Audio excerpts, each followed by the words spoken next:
use the mic. All right.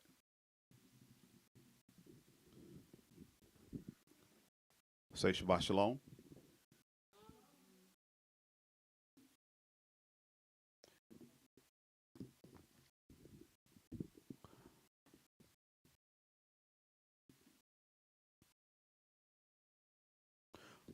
All right, we want to welcome everybody to our Sabbath class live.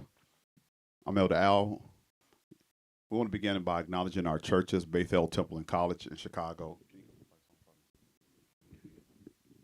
We say Shabbat Shalom to those in Nashville, Tennessee, to Bethel Temple in Coral Springs, Florida, to those in the Dominican Republic, and to Bethel Temple in West Africa. We say Shabbat Shalom to them. We want to say Shabbat Shalom and welcome to those that are joining us today via our live stream, hashtag Restoration Gospel on Facebook, or on YouTube at Bethel TV1. We want to welcome you to our Sabbath class live class. So everybody should have a lesson. Nashville should have their lesson. Okay. All right. This is going to be a 2-week lesson. We're going to talk about prayer. We're going to talk about how to be effective in your prayer. And, you know, most people don't know that there are prerequisites to getting your prayers answered. If I ask you what prayer is, and don't try to beat me to the punch, what is prayer to you? If I get a couple of people, and don't say I don't want to say it because I don't want to give a wrong answer, but what is prayer to you? Anybody? You guys will have to turn those on if they're not. What is prayer? I would say to me, prayer is communicating with El. Okay. Communicating with L. Anybody else? Anything different? Maybe not just communicating, but the part of your communication where you're asking for something. Okay. You're asking for something. Asking, What you saying? asking. I feel like it seems to be for me more of a dialogue, and I'm not hearing like him tell me words, Mm-hmm. right? But it is a dialogue. I am sometimes saying thank you. I am sometimes asking for something. Sometimes I am reflecting on times where he has delivered me from X, Y, and Z, even if it was years ago. But having like a jog of my memory and just reiterating that I'm thankful for it. And sometimes if I am putting up a request, then I am waiting to hear, and it may not be instantaneous, but sometimes, throughout the course of the day or even a year later, those prayers are answered. So Mm-hmm. it is for me. It's communication, but it really is dialogue. Okay. It's dialogue. Do, does anyone believe that it is just a communication with the Father? In other words, is there a wrong way to talk to the Father? Okay. Do we think that? What do we think is a wrong way to speak to the Father or to pray? What does that look like? Because if people say that they're praying, you're going to say, oh, no, you praying wrong. Is that something that's said? I've heard Uh, that before. You've heard that? But I also think it varies by person. Make sure you, I'm sorry. I know you like it. Leave me alone. I'm sure we're gonna learn all about right and wrong ways to pray today. Yeah. But I have heard, in the past, well, that you don't. That's not how you pray. And they don't. But they usually don't follow up with the right way to pray. Yeah. But I do think that for the person who may be in the world and they want to change, and they fall on their knees or they're standing or whatever, and they open up a communication or dialogue with El, maybe they're praying wrong, but in my opinion, Mm-hmm. that is still prayer until they are guided on how to pray more effectively. Okay. So I want you to remember that statement. You might forget what you said, and you said a few things that I want to address, and I'm trying to process it, and I forgot what it was. But it's difficult for you to tell a person that the way they're praying is incorrect. Prayer is supposed to be this spiritual interaction or some sort of spiritual deliverance because you're not speaking to a man. You're speaking to a spiritual being. and you asking the spiritual being to help you or deliver you or to do some things for you that you can't do in this physical presence or nobody can do for you. All right, it'll come back to me, but there's a lot of interesting things. But you said something. I think that it's worth noting that we have to understand what opinions are. You said, in my opinion. I appreciate you saying, in my opinion. People are living their lives based off of opinions. It's not facts. People are basing their lives off of emotional influence. You mean to tell me that I'm sincere and I'm asking God with a sincere heart to do certain things for me, but you're telling me that there are some things that I'm not doing correct where he's not going to hear my prayer? There's also a thing called grace, and there's also a thing called hard work. And I want to kind of deal with all that over the next 2 weeks. Sometimes, I'm not saying all the times, the Father will do some things for you. And I think it's what he has to do, but I think it's one of the most misleading principles or things that happens because we don't know. Sister Constance was sincere in seeking the truth. And the way she was speaking to the Father or saying her prayers, we all are in sin. We all come from sin. We all come from a background, well, most of us here wasn't born into this thing. And so if we knew the exact right way to communicate with the Father, well, let me say it this way. When we were in sin, when we were in other religions or other denominations, and we were separated from the covenants of promise, how can we progress? What would make us continue to believe in Yah if he always says, no, that's the wrong way? No, you're praying wrong. No, you're doing things that is against my will. Listen, Abraham was doing things against Yah's will. You remember about the history of Abraham, right? Abraham came from a foreign nation. Abraham was a Gentile. Abraham's nation served other gods. Now, I'm not saying that Abraham prayed, because in his culture, that's not what they did. What I'm saying is that don't get grace mixed up with you okay with Yah, that you're doing something the right way. Because grace is going to run out, but Yah has to give us all an opportunity. If I'm praying and he never answered me before I came into the fullness of his truth, what will make me continue to believe in Yah? So because he does things, then people take that for I'm okay. Do you know that sometimes when we pray, we encourage ourselves? And so you start to do better. You pull yourself up by your bootstraps. And now you've experienced success, or you've come out of that thing that you are being bound by. And so you say, I'm okay with Yah. I'm praying the right way. People are going to tell you that all the time. When you start talking about the name of Christ, or you start talking about some of the prerequisites, they're going to say, don't tell me, because I know my prayer's been answered. I prayed to him. He delivered me. That is what's difficult about the ministry. Because Yah may do things, Apostle used to say it this way, you getting crumbs. People say, well, with my crumbs, I'm making 6-figure income. Or I was able to buy, me a $300,000-$400,000 house. Or with my crumbs, my health is good. So it's important for us to find a way and ask God to lead us in showing people. You got to live by the word. You can't live by things that have manifested in your life. Because the manifestation, the devil bless.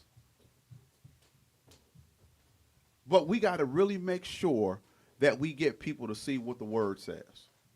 And it's not based off of what you see or what you may be currently experiencing. Okay? So with all that, we're going to talk about prayer. And El wants to talk to you. And he's waiting to talk to you. He's waiting for you to have that personal and intimate relationship. There's an intercessor that exists Does anybody know what the Bible says about the intercessor? If somebody find a Bible verse, we're going to talk about the intercessor. We may talk for about a minute about it because that's not part of the lesson. But if somebody has a Bible, I want you to pull up what it says pertaining to the intercessor. Don't get the intercessor mixed up with your salvation.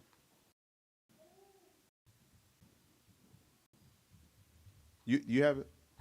Well, Romans 8:30. What does it say? I have a piece of it that and says that Yahshua is at the right hand of God and is also interceding for us. Okay. Look at the intercession. Well, let me just kind of quote it. We can find it later. If you kind of Google intercessor prayer verse, it talks about praying and why we need an intercessor. Is that 8:26? If somebody can get Romans 8:26 real quick and read that for us, and we're going to get into the lesson.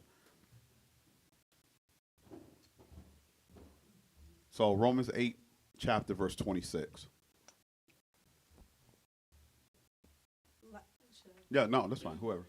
Likewise, the Spirit helps us in our weakness, for we do not know what to pray for as we ought, but the Spirit himself intercedes for us with groanings too deep for words. Okay. And what version of the Bible is that? Is that King James? Yeah. Okay. Can you read 27 as well? Read verse 27. And he who searches hearts knows what is the mind of the Spirit, because the Spirit intercedes for the saints according to the will of the Jehovah. So not only does the intercessor work on our behalf, but the intercessor works because you don't know how to pray. Folks are praying in the name of Jesus and Yeshua and Yahshua and all that. The Bible talks about praying in his name. It didn't say in his names. Somebody is lying. Somebody's not telling the truth. Because if name means singular, and we look across the board and people are praying in different names, somebody is not telling the truth. Somebody is not praying correctly. Even in our own prayer. Listen, we're dealing with a spiritual being. And sometimes we don't say the right things, and we're not praying the right way. So this intercessor looks into your heart and communicates to this spiritual being. You know, and Brother Ruki, I can tell you about it. I'm going to say something real, probably off and wrong, but I think I'm right. You don't get the pure electricity. Man, that electricity got to come through something that controls it and contains it and allows it to come into our home the right way. Conduit. Told you I knew something little about electricity. I don't know nothing. But we have to learn how to pray. And so the intercessor works because we don't know. So when you were praying in a name that the Father didn't give the Son, you praying with sincerity. Now, sometimes it's a crapshoot because he may answer you. He may not answer you. The idea is that there are prerequisites to reaching the Father. You can't come to him any kind of way. Now, some people may attempt to do it. The way you go to, I don't know, there's some hood people in this world, so this may be kind of loaded. But the way you go to the club at 23, 24 years old, is that the way you're going to go when you go meet the president, or if you're going to meet Barack Obama? No. Now, some people would. Some people would. Hey, listen, I was at the courthouse, and I had picked up a little flyer of somebody who's doing taxes. No, but the picture that she had for doing taxes was like one of the dresses without the shoulders, and then the dress was coming this way. And I'm like, you will never do my taxes. So look, because some people come the wrong way, but I'm saying you don't present yourself. I done seen some hood dudes. Some of them gonna remain hood, but some of them are like, oh, yes, man, hey, how you doing? I'm like, yeah, that's not even you. So you're gonna present yourself differently when you talking to this person that you are really interested in. Some guys, we all seen them. Some guys just gonna come as it is, but you got to put on your representative. You put on your representative, you go to work. Sometimes I'm on the phone and Elder Nate is around, and I get off the phone and he just starts busting up because of how I present myself and talk. And then as soon as I got off the phone, I'm like, yeah, man, like I was saying, and he started cracking up. So let's talk about these prerequisites.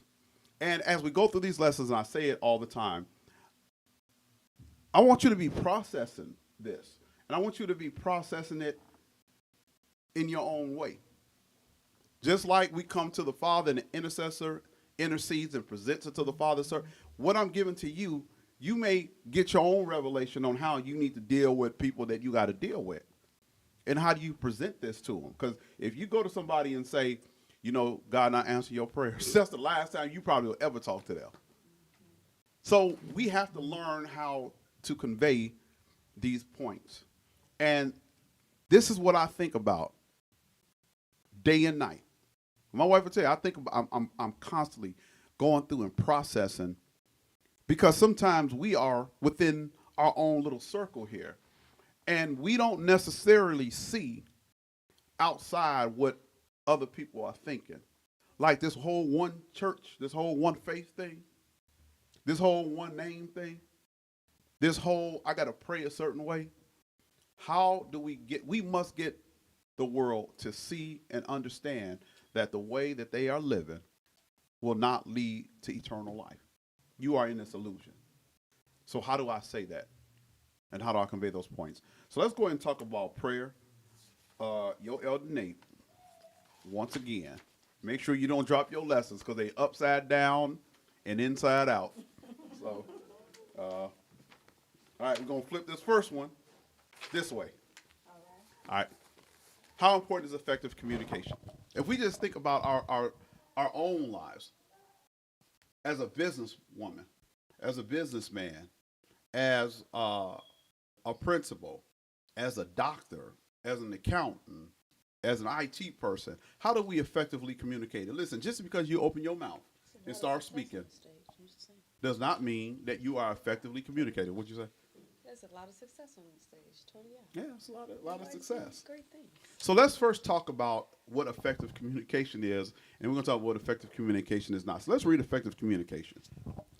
Effective communication is the process of exchanging ideas, thoughts, opinions, knowledge, and data so that the message is received and understood with clarity and purpose. When we communicate effectively, both the sender and the receiver feel satisfied. Does it make sense? Have we ever had conversations with people where they haven't effectively, they talking to you, But then you have that look Yesterday. on your face like you don't really understand, maybe it's not connecting. You trying to explain some things, but it's not, I'm hearing you, but I don't, well, say that again. You say that again. I mean, I say it to my wife. Wait, say that again. I'm really telling you to say it a different way because I didn't get what you said the first time. The way you said it, I don't understand. All right. So that's what effective communication is. Not only do I need to learn how to speak to you, but you're going to have some sort of understanding of what I'm talking about. Now, I work in IT. And I work with guys who do this, and it irritates me. Because they'll go to what I call a novice or a person who's non-technical, and they're explaining things in IT terms. Now, these folks got education. But they say, well, I mean, the router, there's a redundant array on the switch. Okay. And you saying certain things, and they looking, like I know Say it with redundant English. means, I know. You know what the switch is. But how do I say it so that you can understand it? yeah, I don't know what you're talking about. Right. You have not effectively. So there has to be this communication in the speaker, and then there has to be some understanding from the receiver. And then the receiver say, oh, and he's going to communicate. So communication is really three ways. It's from me to you, but then you got to verify that you understood what I gave. So that's effective communication. Okay? Let's keep reading. Shalom, Ms. Yosef. Prayer is the way we communicate with El, who created us and saved us through Mashiach because he desires to be in a relationship with us. El talks to us through his holy word and the Ruach Kosho in us. He helps us understand his word and apply it to our lives. It's through prayer that we communicate back to El. Right. So we communicate to him, and then he manifests things in our life. Okay? So that is what effective communication is. Everybody understand that? Does anybody have any value, anything of value to add to what effective communication is? Dr. Tate, and then we're going to call on. I was just thinking of an example of adding a little more complication to trying to communicate to someone. You gave an example where, a person is speaking the same language as the receiver, but they're saying words that make no sense. They don't have the context. And I'm thinking about, using an interpreter. So in the hospital, there are patients that speak all kinds of languages, and I only speak two fluently. And so if I'm using an interpreter that speaks that to help me with the language that I don't speak, there's more layers to that effective communication, because now I have to communicate medical terms in a simple way that they can then understand. They have to know what I'm saying and communicate it in a totally different language. The patient has to then understand what the interpreter is saying and go back through this whole loop. Yeah. And so when you think about language, that's also important in how we communicate effectively to someone. And if there has to be some kind of in between to help bridge the gap, if you don't speak the same language as the person on the other end that's receiving the information. And so when I think and I apply that in this situation, and think about even the intercessor, there are people until they come to the truth that they don't even know how to communicate. They don't even know the language of El. Yeah. They don't know what pleases him and how to communicate with him in the way he wants to be communicated with. So you're already starting kind of behind the eight ball. And so you need that intercessor, and then you need to come to the truth. And until you kind of learn all those pieces, the people of El help to interpret and help you to bridge the gap from where you are to where you need to be. Mm-hmm. Good. Did you have something? No, I was just pointing out this graphic that you use on the page. I think it's very, it's helpful to understand the cycle of effective communication. How you have to use correct terminology, how you have to interpret, all of the things you said. This is a great graphic. I think it's worth taking a look into. Oh, okay, there you go. You didn't even know. You just. I did it, but I didn't know. And so I want us to continue to think about as we go through this class.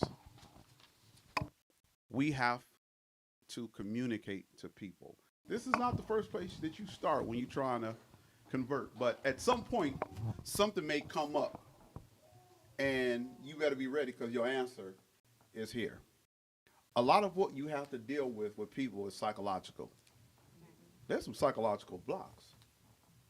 And I've had people tell me a number of times, I've been praying in Jesus. I've been praying in his name. It's been working for me. So how do I get them back to the Bible?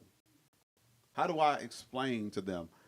There are some folks that I'm pretty close with, and we were having a conversation. Now, they know that they novice, so they're not going to argue with me. But they were sort of saying, it's been helping me. So you're going to have to sit folks down, and you're going to have to show them what the word says. And you're going to have to make it make sense. Now, the Bible says the gospel is hidden, it's hid to him who are lost. Some people you're going to talk to, you're going to show it to them. It's going to be clear as day, and they're not going to get it. Only thing you can do is make sure that you did your part, that you understood this, and you explained it to them. You effectively communicated. Well, I don't know if you effectively communicated because there's a blockage. But you did your part in effective communication. Y'all's going to block some people, so don't get upset. Don't get yourself emotionally involved. And it took me years to watch Apostle. Apostle said about a year, 2 years, he was going through this thing. And the folks that were loyal to him, he said, basically, if you leave, I wish you well. You've been 25 years, I wish you well. Apostle didn't get himself emotionally attached. Because I say this, you don't know folks' hearts. I love my children. But there is a level of emotional detachment that I got from everybody. Because as much as you love them, they can say later for this. They can say, I don't believe. They'll say a whole bunch of things. So, man, this is one of those things where I'm obligated to go out into the whole world and compel man. But I've detached myself from every person on this earth. Because some people have lost their salvation because of another person. Now, if I'm going to lose it, I'm going to lose it on my own. I'm not going to let you pull me down. So we got to always just remember that. Don't get yourself attached to people. How to get your prayers answered. We dealing with the psychological. Now, I don't need that lesson. Sister Con, I don't need that lesson because my prayers are answered. So what is the foundation? The foundation is the word. You got to know your word because if you don't, the emotional aspect of their lives is going to tell them that their prayers are being answered. Let's go ahead and read that. How do you get your prayers answered?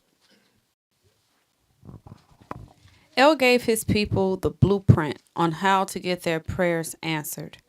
Prayer indeed changes things. Through our lives, we go through many different changes, most not foreseen. Through these challenging times, we need a power which is much greater than we personally possess. We should therefore position ourselves today in the righteous way so that El can hear all of our prayers. It is important to note that the Father establishes what is effective communication when it comes to speaking to Him. A child should not communicate with their friends in the same manner that they communicate with an adult. The standards are different, so we cannot communicate with the Father in the way in which we see fit. Elder Nate and I were laughing talking about this morning, and our kids got this thing. I don't know if it's your safe. I don't know if your kids. Man, bro. I'm mom, bro. Mom, Bro. Mom, who is that?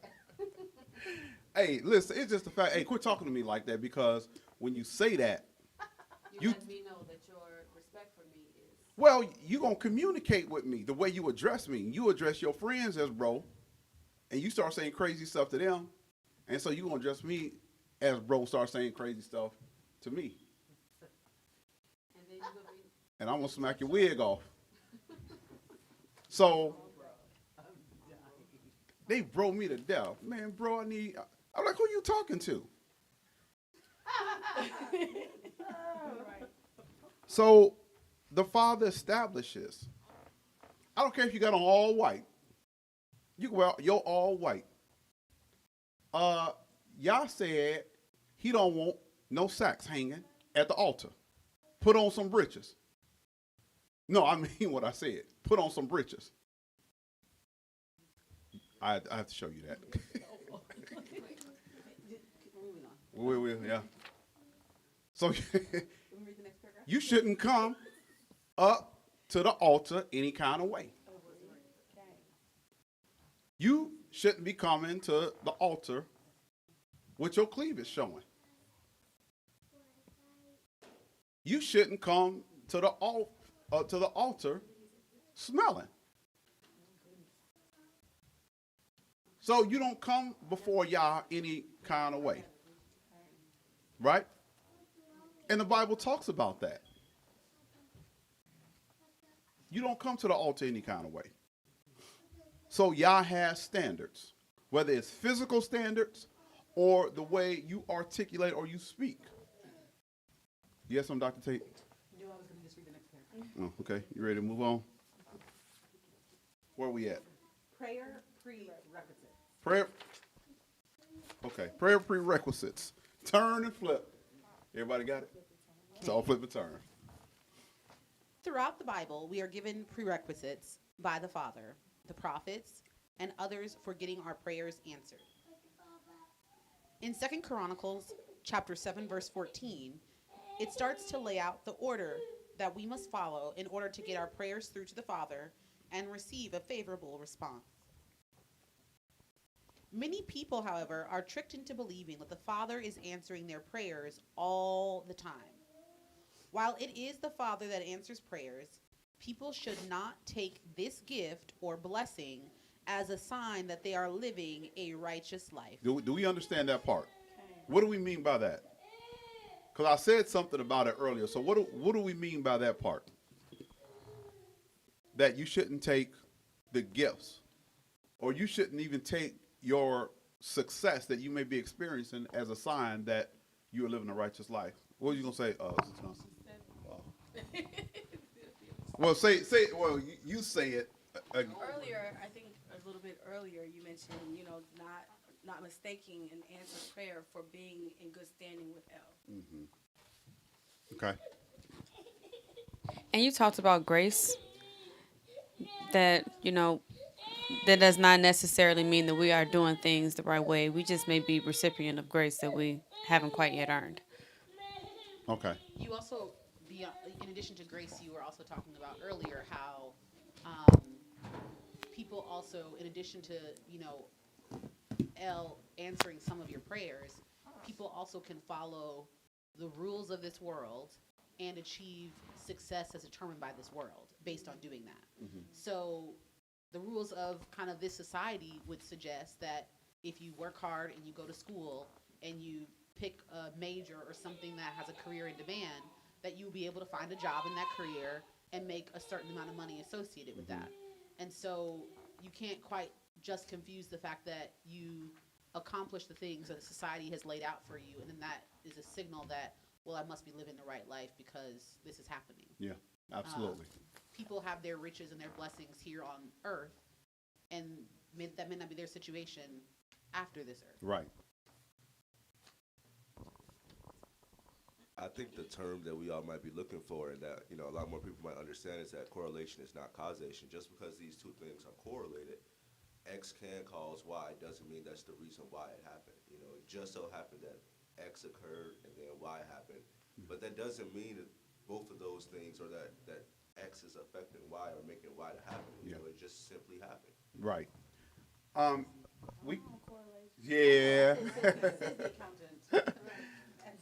Well, I think that, we look in Hollywood and we look at how many people are into whatever type of practices that they're into.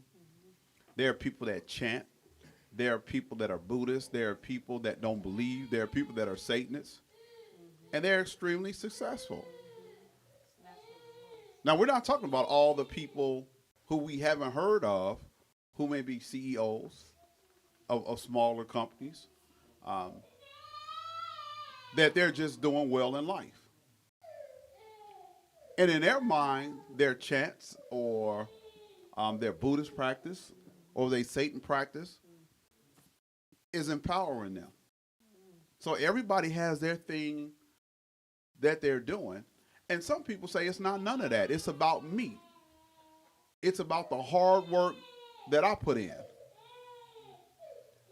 And they don't believe the Chris Rocks and the Morgan Freemans. They don't believe that there's some spirit that's causing me to be successful. Or Oprah saying Yeah. there's so many different ways to heaven. Yes, so many different ways. Many different Yeah. paths. Yeah. So that's some years ago. Yep. There's many paths. So it's about your hard work. Hey, you sit down, get on that floor, and do 300 push-ups a day. What spirit helped you get a body? They said, no, that was my push-up. That was my work. And so people look at success in life the same way. It's about what I did. No spirit, no God went to school for me. No God got up in the morning and went to these auditions. No God practiced and studied. I did that. So for those people, that's a whole different kind of challenge. Right? You got to get them to believe in the book first. Okay? This is why it is important to know the Bible for yourself, so that you can judge your own heart by the word of El. We should therefore position ourselves today in the righteous way so that El can hear all of our prayers. Putting yourself in the righteous position means meeting all the requirements in 2 Chronicles chapter 7 verse 14. El has promised his people that when you meet all of these requirements, all of your prayers will be answered. You know, isn't that powerful? Now, more importantly, we have to get in a position of evaluating our lives and being certain that you are living a righteous life, that you are doing all the things that El requires us to do. Because it's not going to always go your way 24/7. I always go back and talk about Joseph being in prison for 17 years until he was finally erected to second in all of Egypt. And it was Joseph that saved the nation of Israel from starvation. 17 years. Now, I don't even want to ask you, where's your faith at? Are you certain that no matter what happens, are you certain that you got the name? Are you certain that Yah is hearing your prayer? So however long it takes, you're going to sit and wait till your change comes. You're going to sit year 2 in prison, year 4 in prison, year 7 in prison, 11 years in prison, 14 years in prison. And he goes, oh, I'm not worried because I'm living righteous and I belong to Yah. And he's going to deliver me at some point. Are you going to go into the lion's den? Are you going to go into the burning furnace and say, if I perish, I perish? Man, I'm going to be kicking, screaming. I'm going to be fighting, biting. But do you have that much faith? Are you certain that your sacrifices, as I said yesterday, that your sacrifice were the right sacrifices? So if you give a little sacrifice and you get ready to go into that lion den, your knees better be clacking. Because you're going to say, well, I didn't give Yah. You better be honest with yourself. I didn't give Yah all of what I should have given to Yah. Listen, we got to be that certain. I don't care what nobody say to you. I don't care what situation come into your life, how negative that situation can be. Are you really convicted, or are you just saying, I'm Yisrael? Let tribulation come. And see, are you speaking it or are you living it? Let a situation come where you got to pray. Do you really believe in the name, or you just saying it because that's what we say? So righteous living is important. And adhering to these prerequisites that we're going to talk about is important. And the world needs this prerequisite. If you don't have this prerequisite, you can hang it up.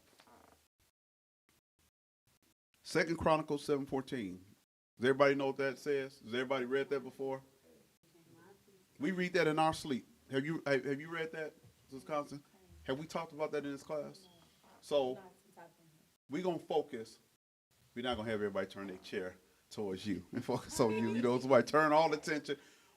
But it's important that she gets this deep understanding. It's going to help all of us. It's going to reiterate some things that we know, but it's going to bring back to the forefront of what these prerequisites are and what we need to be showing people. I'm going to read it once. If my people, which are called by my name, shall humble themselves and pray and seek my face and turn from their wicked ways, then I will hear from heaven and will forgive their sin and will heal their land. Now, I read straight through it without emphasizing on certain points. And we're gonna start from the beginning, and we're going to emphasize some points. Number one, if. What does that mean to anybody? What do you when you see the word if? What is that to anybody? What does that mean? There's a condition. So if starts a conditional, it's a conditional statement. Whether you in programming, IT, or whether you if is a conditional. So we know there are some conditions. So don't tell me that grace is free. Don't tell me that all I got to do is believe. That's it. Because he says if. So it's a condition. If my people, does God have a people? Now the whole world gonna say what? We all his people. I'm his son and his daughter. Yeah, he's talking about me. If my people. The more we read, the more you begin to, would you pull the onion, the peel it, layers? If my people, how do we identify as people? Which are called by his name. Okay? And we're going to get to those Bible verses. But he has a people, which is called by his name. I know, Christian. I had somebody tell me, and they were sincere. They said Baptist. Some people say Jehovah's Witness. I say once again, somebody's lying because everybody's saying something different. Somebody's not. Now, when I say they're lying, I'm not saying they're intentionally lying, but they're lying. I don't care if you're intentionally lying or not. You know, it's a lie. A lie is a lie. Whether you did it on purpose or I don't want to say accident. But if my people which are called by my name shall humble themselves. Why is it important to humble yourself? Yeah. There's another reason that you must humble yourself. The act of humbling yourself is to let go of your way of doing something and give authority to someone else. Okay. So, Okay. To add on to that, the reason you're humbling yourself, similar to what our minister of music said, you're humbling yourself because you don't know the way. You know, you need to be guided, you need to be led. It takes me back to a preach word from our elder Nate, how he said that if you didn't need Yah, then you wouldn't be humbling yourself in the first place. You wouldn't be trying to come to his altar and learn and get something. So just humbling yourself in general, it's you admitting that you don't know the way and that you need guidance. You're going to something bigger than yourself, and in this case, it's Yah. Good. You got something, Dr. Tate? Yeah, I was going to say humbling yourself is important because the next two words that are coming up after humble yourself, you can't do it without being humble. It says to humble yourself and pray. Mm-hmm. The first thing you need to do in order to pray to El is to humble yourself. Mm-hmm. You need to get down on your knees. You need to understand and make yourself lower and understand, just like Brother Alonzo was saying, you're going to him because you don't have the answers. Mm-hmm. And so to prepare yourself to pray to him, you have to first start by humbling yourself. Okay. You had something? just one more thing. She said to make yourself lower. I think that's putting yourself in a position to receive, to come to El. Sure. You can't just, like you said, can't come harder. You need to position yourself. Sure. What's the Bible verse that talks about if you, they were asking like who is the greatest or something like that. Mark 12. And basically he had called this little child and had a lap child and basically said, if you're not essentially humble as this child, you could not enter into the kingdom. And so in order to pray to Yah, you need to be humbled. But in order to hear his message back, you have to be humble because the response that you need might come in the form of a preach word. It might come in the form of praise and worship. You don't know at what time it's going to come. It might come in the Hebrew class, the Shabbat college class, when we're going to a Bible verse and someone is explaining something. You have to humble yourself to be able to receive information from the mouthpiece that Yah has here on earth. And so if you're not humbled, you may not hear the response that he has sent for you. Sure, absolutely. I don't think I don't know, Minister Joseph's kids don't look like they like that, but we all got kids. And you got to grab them around their collar sometimes and make them humble themselves. Because without humbling, guess what they won't do? They won't receive what you are trying to instill in them, and it may destroy them. When we talk about humbling ourselves when it comes to the Bible, if you come in here and you come in with, I've been in the church for 20 years. You come in here with, I got this deep Hebrew background. Then you won't receive what you need to receive because you done exalted yourself over whoever is in authority that is designed to feed you. He had to humble Paul. Hey, Paul was one of the baddest dudes. I'm talking about as far as an expert in the law. You had to be taught. And couldn't nobody do nothing with Paul. She said, I got him. I'm going to humble him so that he can hear. Now, we think about, just think about entertainment. Think about those people who are singers, who are athletes, and they wasn't humble. Guess what they eventually end up doing? Oh, I don't have to keep practicing on my craft. Practice. They don't. If there's a basketball, listen, there are people that's coming out every year that's talented. There are people who play in the league who get better. And if you don't humble yourself, guess what you start doing now? Because you made the all-star team, you start like really eating what you want, not working out, not shooting jump shots. You don't continue to work on getting better. And eventually that's going to destroy you. So you have to have some sort of humility. And the humility is what drives you to greatness. As good as Jordan was, Jordan worked out and still shot more shots than everybody and still just kind of watched film, and he stayed on top. So humility is important with Yah, yes. Just want to add a life experience. As a new administrator, and I still call myself a new administrator. This is my 4th year in this position. Told 4 years. And oftentimes when I meet with my superintendent, she'll be training me or giving me advice. Sometimes it's in the form of a reprimand, and I humble myself and I listen to it, I receive it. I take the hard blows, I take the lessons, and she'll even say, she'll say that, I appreciate you because you listen.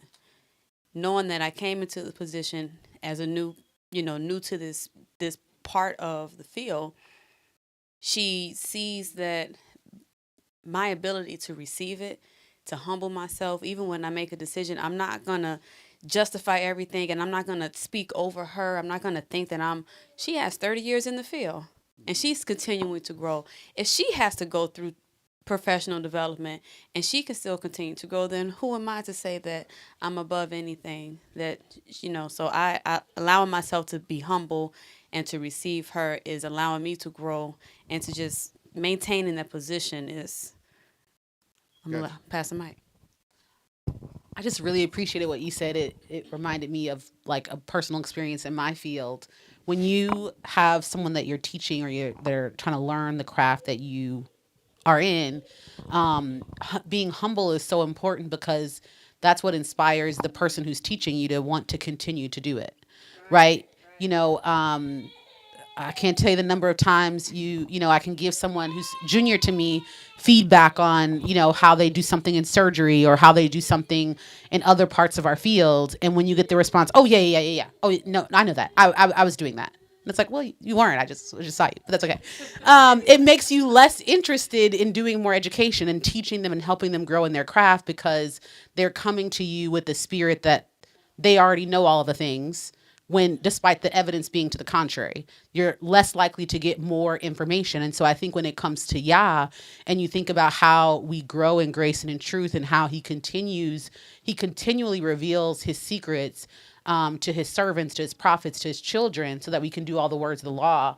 You have to continue, no matter how long you've been in this truth, you have to continue to stay humble, continue to seek out opportunities to learn and to grow, because If you don't do something with what he's already given you, he's going to take those things from you. But if you're doing something with what he's giving you and you're showing that you're humble and you want to work at that craft, he's going to continue to give you more.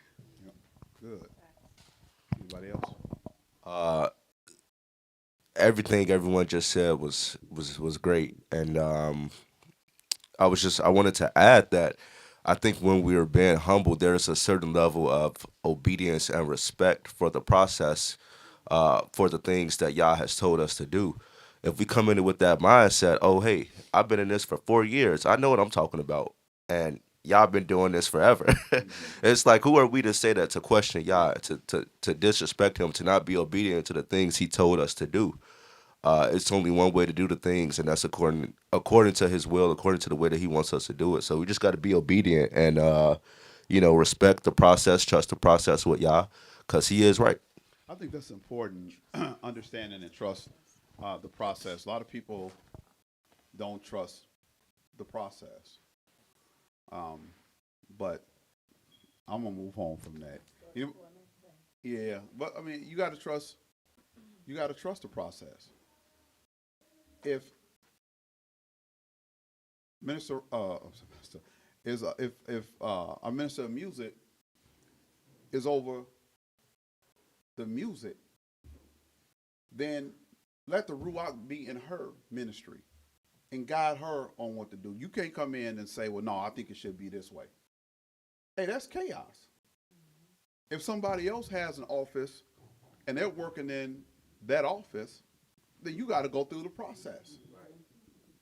You can't usurp authority because I think that it should be done a different way. Nobody asked you what you thought. Now, there are people that's going to contribute, and there are people who will give you ideas that you never thought about. That's one thing. But to usurp authority with your thoughts, you can't do that. You got to trust the process. So it says, if my people, which are called by my name, shall humble themselves and pray. We're going to see you got to know how to pray. But the first thing you're going to have to do is humble yourself. Because in humbling yourself, I'm going to tell you, and I'm going to prove to you that Jesus wasn't his name in biblical times. That Yeshua was not his name in biblical times. There were several men named Yeshua. So you're going to have to humble yourself. You say, no, brother, I've been in Hebrew for 20 years. And some people want to hold on to those things. I look at people, and there's something unique about everybody that comes and stays. That they submit themselves to the teaching. Minister Yosef was in the one of the organizations I came from. But you got to watch folks that try to bring in other doctrines. Right? But say, I'm going to submit to teach. Now, you better prove what you say. But I'm going to submit to that doctrine. And seek my face. We're going to talk about what that means to seek his face. You circle that. And turn from their wicked ways. If you don't keep the commandments, your way is wicked. What you mean wicked? I don't do nothing bad. You don't keep the Sabbath. So guess what? That's wicked. You don't eat what he tell you can and cannot. That's wicked. Anything that is outside of his commands or his will is wicked. And you may not look at it that way, but it's wicked. Then, remember the conditional, right? So, God or Yah is sincere in what he's saying. If all these things, then will I hear from heaven and will forgive their sin and will heal their land. So if you don't do these things, then what is the outcome?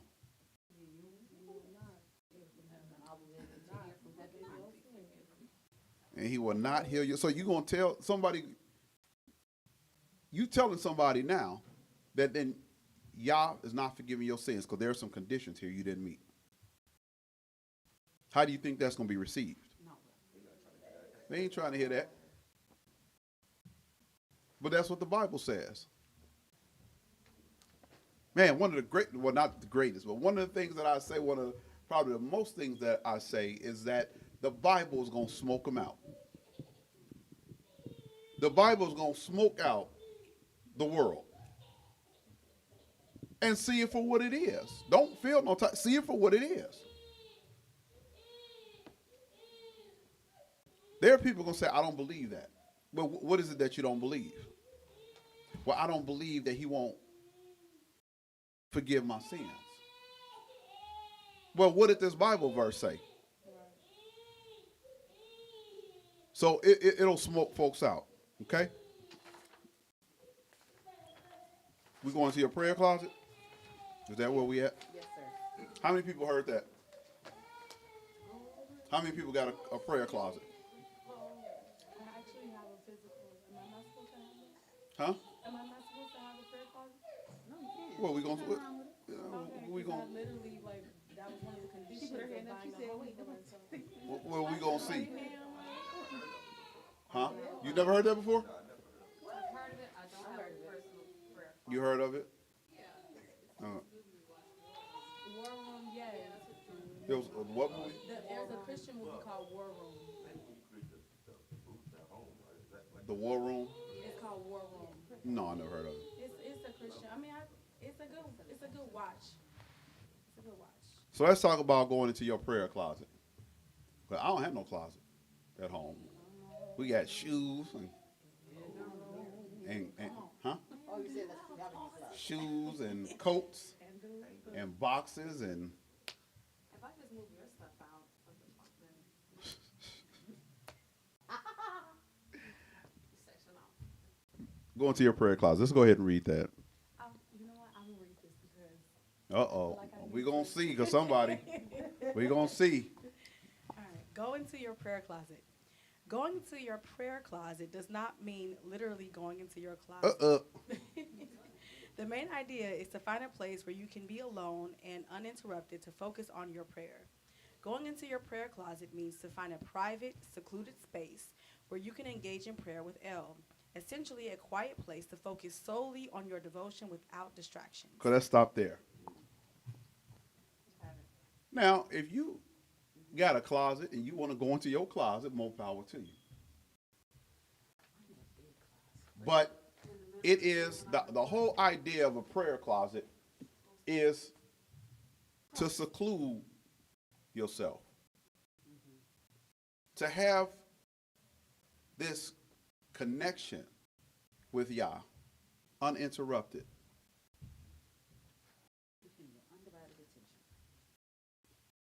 And maybe that's your room, your bedroom. Maybe it's in the basement. Sometimes you get on your knees in the kitchen. It's just to seclude you and so that you are not disturbed. This is a spiritual operation. You're trying to connect with Yah. We do certain things, and I think we do them without fully engaging in the spiritual experience. When I say let's pray, well, you usually get on your knees, start, our Father. You know, it's no spiritual connection. You're supposed to enter into this space. You're supposed to connect with Yah. Now, while your body is here on earth, you should be transforming yourself to meet him where he's at. And so it's going through your mind. What's wrong? Oh. It's going through your mind and having this connection. But I want to talk about why we go into our prayer closet and why it talks about the prayer closet. Let's read the next paragraph. You must rid yourselves from any interruptions and disturbances, both outwardly, phone, TV, children, etc., as well as inwardly, our thoughts or personal burdens. We should spend a few minutes on our knees, meditating and clearing our mind before we enter into a spiritual operation with the Father. So that's something that I have to work on. You don't just get down and pray. Because now, all that mess that went on during your day is in your mind. You know, we got all that clutter going. And most of us, unless we sleep, and even in then, you got filled with dreams. But there's a time in your sleep where you don't dream. It's just space. And your mind needs to be clear. Now, I know you don't know what that's like because you're unconscious, but your mind needs to be clear when you are communicating. I want to keep emphasizing that it's something spiritual that's going on. You can say, I don't feel nothing, just get out and pray. We do it out of habit or tradition that we get out and pray. Now, I used to do it, and I still, got the TV on. I say, oh, man, it's my time of prayer. And don't turn the TV down.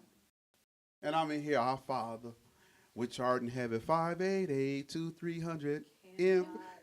So now, so in your mind, you start singing certain, because the commercial come on. The kids are knocking at the door. Still playing that commercial? Oh, Empire, yes. Wow. The man died, so they got a little cartoon of him now. So, Family Guy, just whatever. And you gotta focus. Sometimes there's something crazy going on outside. Sometimes the kids, are fighting or yelling at each other. You better say, listen, if I got to come out this room in this next 10 minutes, because I'm about to go in here and pray, I'm whooping everybody. Because, listen, and you got to make somebody accountable for her and him. And so everybody better keep everybody in check, because you need to connect with Yah. And you are just at that point where Yah's ready to shake your hand, and he like, because something has severed the connection. You know how hard it is for you to get in an argument with your husband or your wife or your friends or whatever and sit there and pray, and you may be praying for 2 minutes and then just out of your it just comes back. All the things you could have said. Or you just, you think about how mad you are. Right. And so you trying to talk to Yah. But it's difficult. Now, some of us sat in this class today, and your mind went somewhere. You thought about what you got to do tonight, or something that you got planned for next week. Something entered into your mind that separated you for a minute from the class. And we all do it. So it takes something special to lock in. You got to lock in your prayer. You got to lock in on Yah and what you asking him for. And not only you speaking, but you're making a spiritual connection. Stop just getting on your knees because it's the time of prayer and just saying some stuff. Because a lot of us do it. And we think about it. We don't think about I'm connected with Yah. We think about let me get on my knees and close my eyes and say some stuff to the Father, because it's that time of day. But we need, and you don't have to be long-winded. You don't have to get out and be sweating and speaking 15, 20 minutes. Yah talks about how he doesn't like that. Now, I'm not saying you can't pray. If anybody know Apostle, and Apostle, you want Apostle to pray for. Apostle ain't about to tarry with you. He gonna be like, y'all let your will be gone. Have a seat. See, I don't have to pray long. He said, you get these women up here to tarry with you. He gonna get some women to tarry with you. If y'all want to go upstairs and cry like the wailing women for 20, 30 minutes, go ahead. But when you are connected with Yah, connect with him. Get in that spirit. Ask him what you will. He already know what you need. Don't be repetitive with him. I don't like my kids being repetitive. Hey, ask me one more time. Are we going? We going for a piece? We want to get a piece? We're not going. No. You keep coming back. Now I'm irritated. So you don't have to be repetitive with Yah, right? Clear our minds. Yes, you had your hand up? No, I was just going to say when we get to this next verse, can I read the verse Sure. before it? Yep, let's read. We're going to read Matthew, the 6th chapter, verse 5 and 6. So I want to read verse 5 because I think that this makes it clear the reason why the prayer closet or why the closet situation is referred to. Matthew chapter 6, verse 5. And when thou prayest, thou shalt not be as the hypocrites are, For they love to pray, standing in the synagogues and in the corners of the streets, that they may be seen of men. Verily I say unto you, they have their reward. But thou, when thou prayest, enter into thy closet. And when thou hast shut thy door, pray to thy Father which is in secret.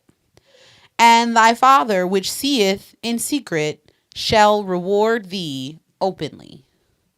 And so I just wanted to read verse 5 because I think that the piece about the closet was in direct contrast to the hypocrites that pray out in the streets and street corners and in the synagogue. So it's like, look at me, look at me. There were other examples about giving your alms in public. And he said, okay, well, that's your reward. Give your alms in secret. Or I don't know if it's in the same verse, but Mashika talks about the people who are fasting publicly, just like, oh, groaning in the streets. I'm so hungry. I'm fasting for the Lord. And he said, well, that's their reward. You can keep that to yourself. Yeah. And I'll reward you openly, but do this in secret. And so I think that was in direct contrast to making a whole big production and show out of you praying. Yeah. When they call for the $100 line for the offering. Come on now. Yeah. Let's go $100. Well, there was a person who, when we were paying this building off, I think we paid off in a year. And I think we were like $12,000 left to pay the building off. And there was a person who had a cashier's check for $10,000. Matter of fact, the building might have been $10,000 left on it. And from the time they parked and walked across the street, they had the check in their hand.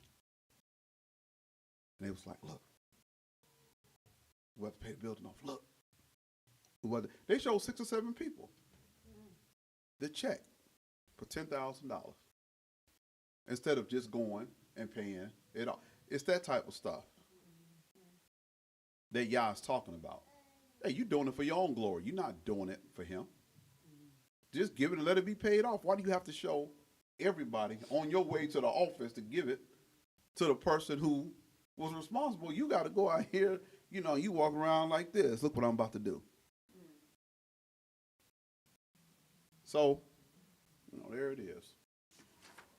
Let's look at our last, and we're going to just give a few Bible verses we're going to read. Remember, we're going to apply the prerequisites. It talked about if my people, which are called by my name, will humble themselves and pray and seek my face and turn from their wicked ways.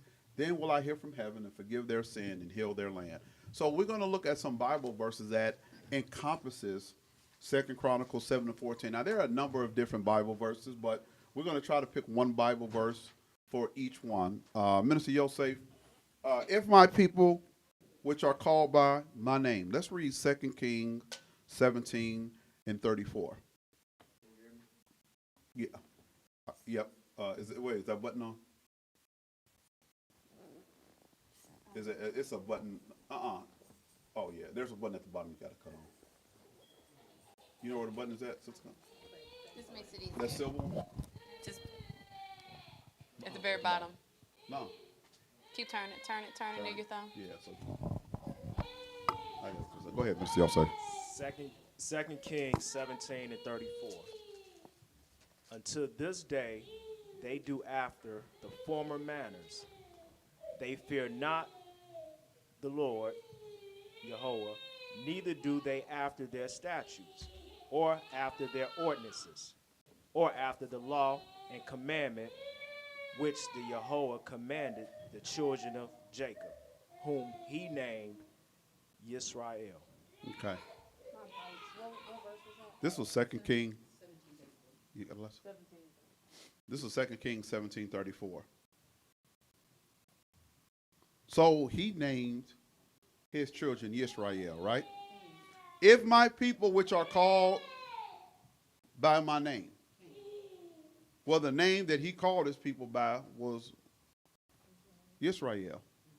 So if you say I'm an Israelite, he didn't call them Israelite. That was an English name. He didn't call them Israel. He didn't call them Baptist. He didn't call them Jehovah's Witness. He called his people by name. So prerequisite 1, you are done for. that this Bible verse does not apply to you. If my people which are called by my name will humble themselves and pray and seek my face. How do we seek his face? Have you heard that term before? I'm going to keep picking on Sister Constance. I know you guys heard. Seek my face. Do you know how to seek his face? No. Okay. So, you're going to learn how to seek his face when you learn where to seek his face. Let's read Deuteronomy, the 12th chapter, verse 5. While we do that, can I get somebody else to find Psalms, the 27th chapter, verse 4. And then can I get somebody else to get 1 Kings, the 8th chapter, verse 27 through 30. Minister Yosef, go ahead and read Deuteronomy, the 12th chapter, verse 5. But unto the place which the Yahweh, your Elohim, shall choose out of all your tribes to put his name there, even unto his habitation shall ye seek, and thither thou shalt come. So it is a commandment to seek the place where his name is at. Now, it's not Yisrael. How do we know that? Yisrael is not a place. But not only did he name his people, he named his place. And he said, there's a place that my face is at. Because he said, Sister Constance, that this is my habitation. This means this is where I'm at.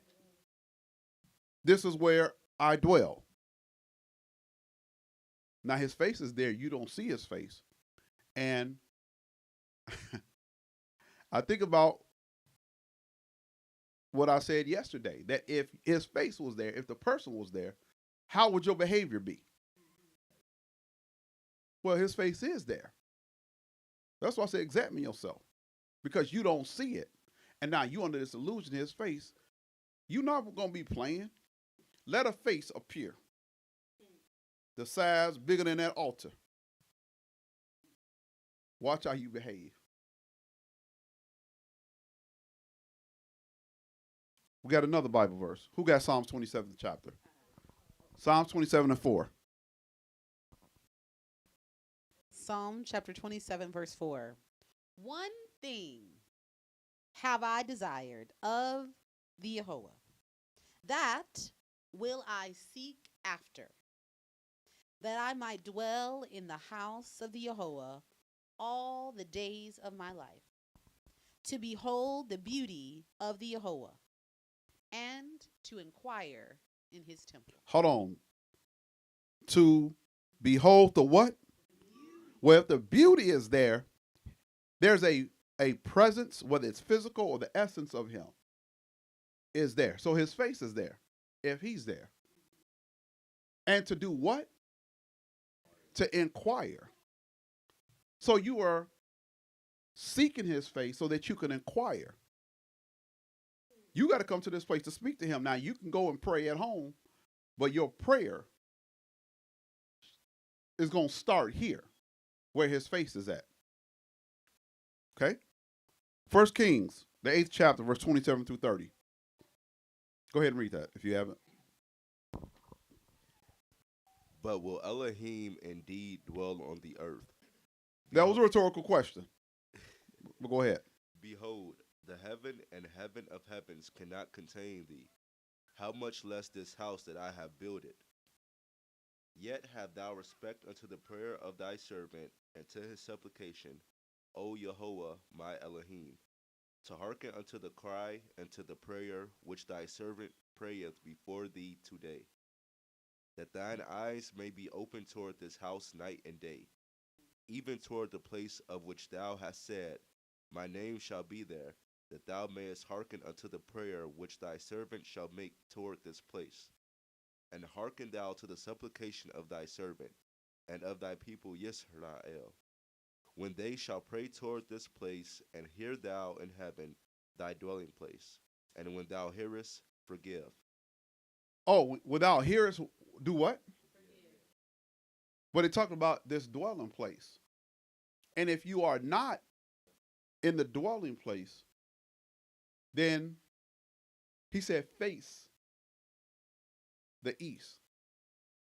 You face where the dwelling place is at. If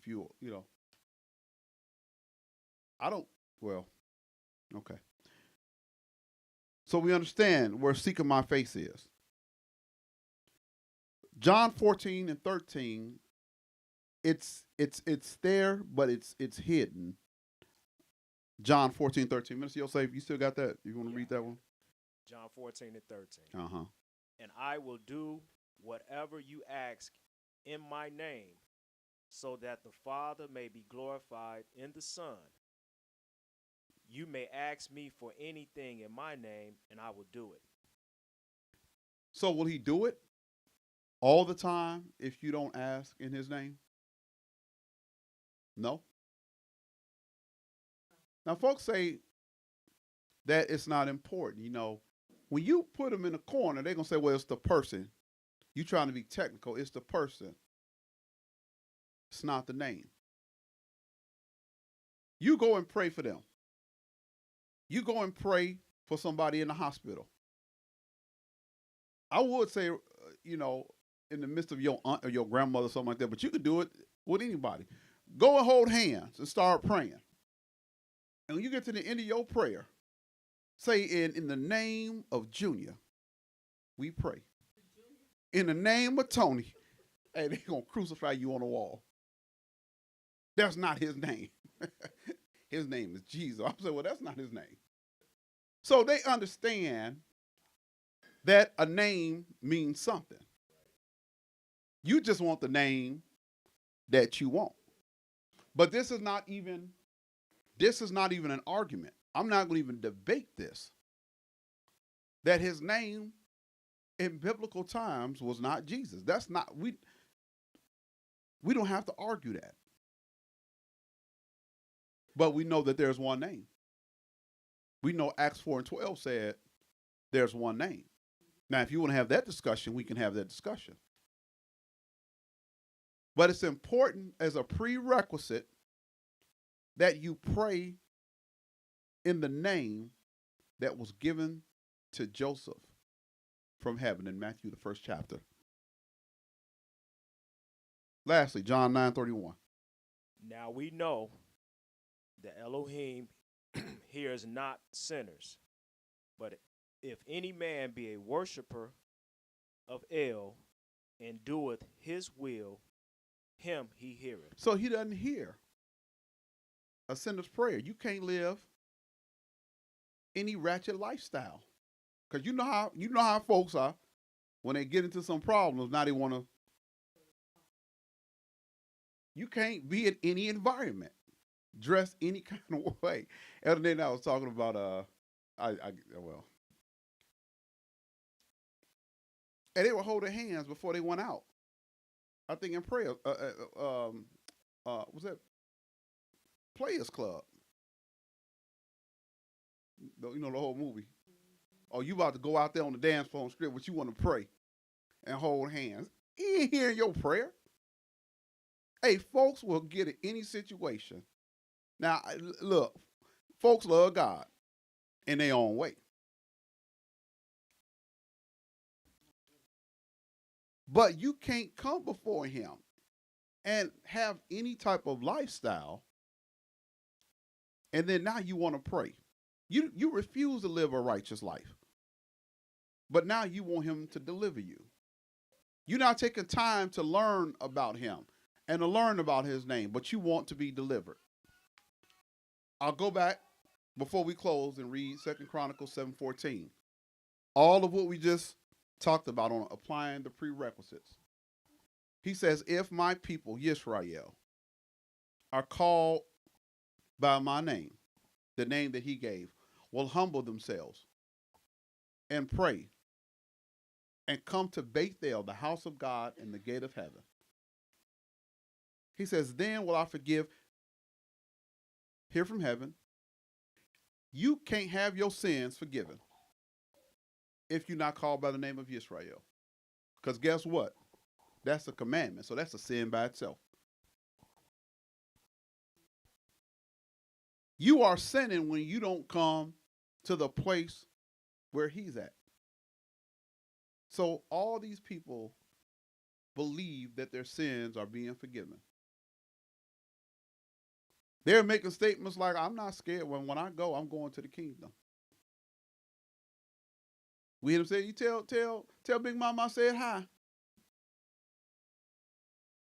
Your sins haven't been forgiven. Now I don't talk about folks who have passed because they didn't hear. But I don't understand, I don't know if we understand the importance of us. Nobody could get into the kingdom without these prerequisites. So what are you going to do about it? What are we going to do about it? Are we just going to show up week in and week out and say, well, I got it. But what about somebody else? Is it important that the world gets it? So we have a humongous obligation.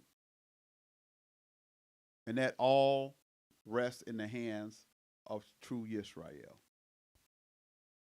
So we got to learn how to pray. We're going to talk about next week about how do you pray. There are certain things that you're supposed to say in your prayers. Did you know that? In every prayer, there are certain things that we must say. We're going to get ready to conclude. We're going to give a few minutes. Anybody have anything to give from the lesson that you think people can benefit from, or something that you got, Mr. Yosef, that we may not have discussed? Yes, I wanted to share the 2 Chronicles 7:14. Okay. Most of the people that's in the religious church world, or whatever you want to call it, 2 Chronicles 7:14 is more like a cliche.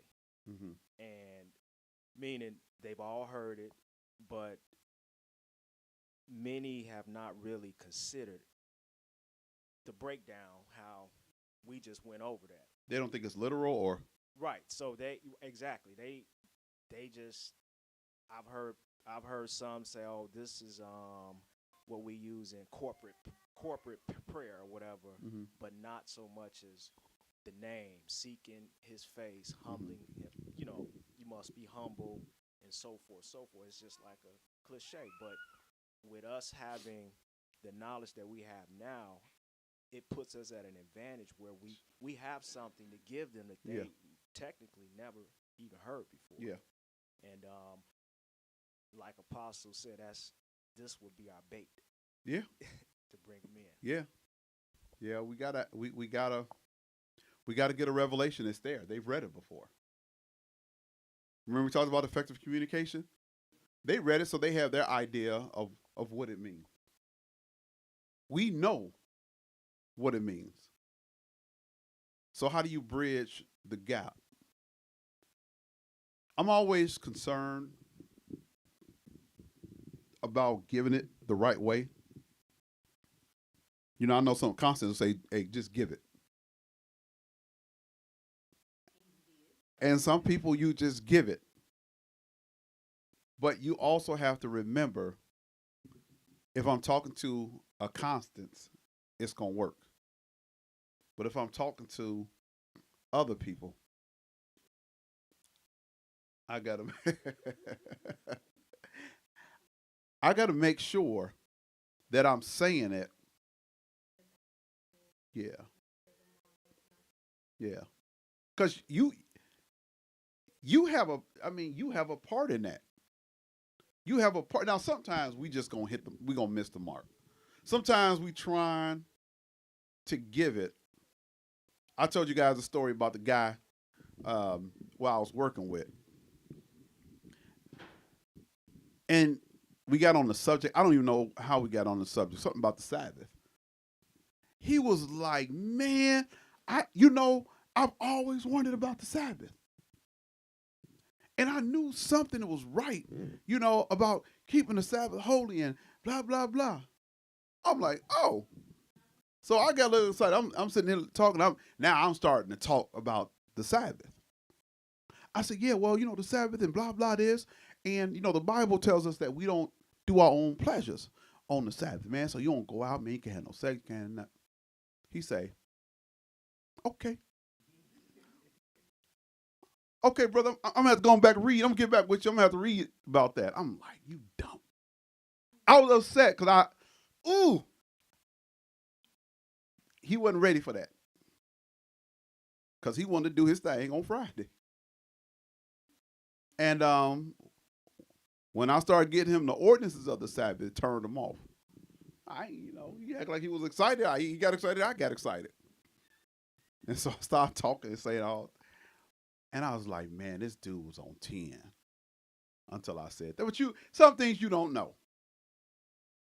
And you probably wasn't a sheep anyway, because if you let that turn you off. So we have to give it in a way that can be digested. There are some people we dealing with that are babies. I mean, we all gonna come into the faith as babies. That's why the Bible verse talks about, unless you are as this child, in humility, you shouldn't give your baby at 3 years old no steak to eat. You can't, babies can't digest certain things. And so I said all that to say that we have to be in the spirit. Just like you get in the spirit of praying, you better walk into the spirit when you're dealing with folks. Now, I ain't saying you got your ass rolling, but you're trying to transport somewhere. But you better get into some spirit, because he told Moses when he went before Pharaoh, don't you give no thought. I'm going to give you the words to say. And so, we make sure that we say our prayers in the morning, that Yah will speak to us and speak through us and use us in a way where we can deliver his message to the lost sheep. And whoever he brings among us, you're not going to say, oh, Yah was telling me to say. He might just be influencing you. You speaking, you're not even thinking that Yah is guiding your words. But we should pray that prayer, because we don't know when somebody is going to present themselves before us and we have to give an answer.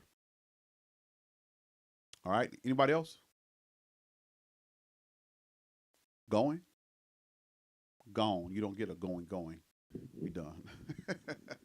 So that's our class. We're going to continue on next week on the different elements of prayer.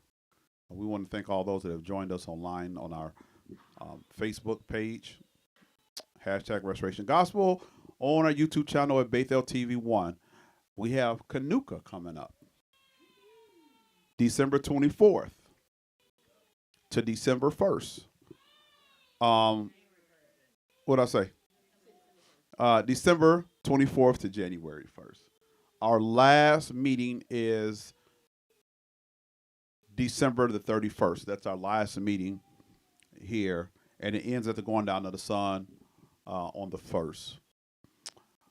Want to encourage you, we have a live streaming podcast that's coming out in about 4 weeks.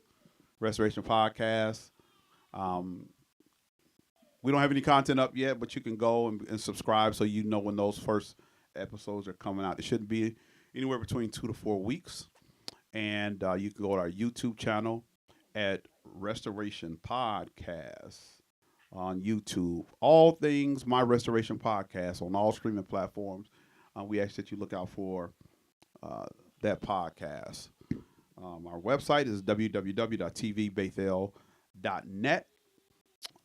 We recommend that you go there. We've got tons of content there. Frequently asked questions, all type of videos and things like that. So ask our guests to go there. You can direct people to that site for more information. That does it for us. We are out of here. On behalf of our late restored chief apostle, Dr. Amon, on behalf of Bethel Temple and College, I'm Elder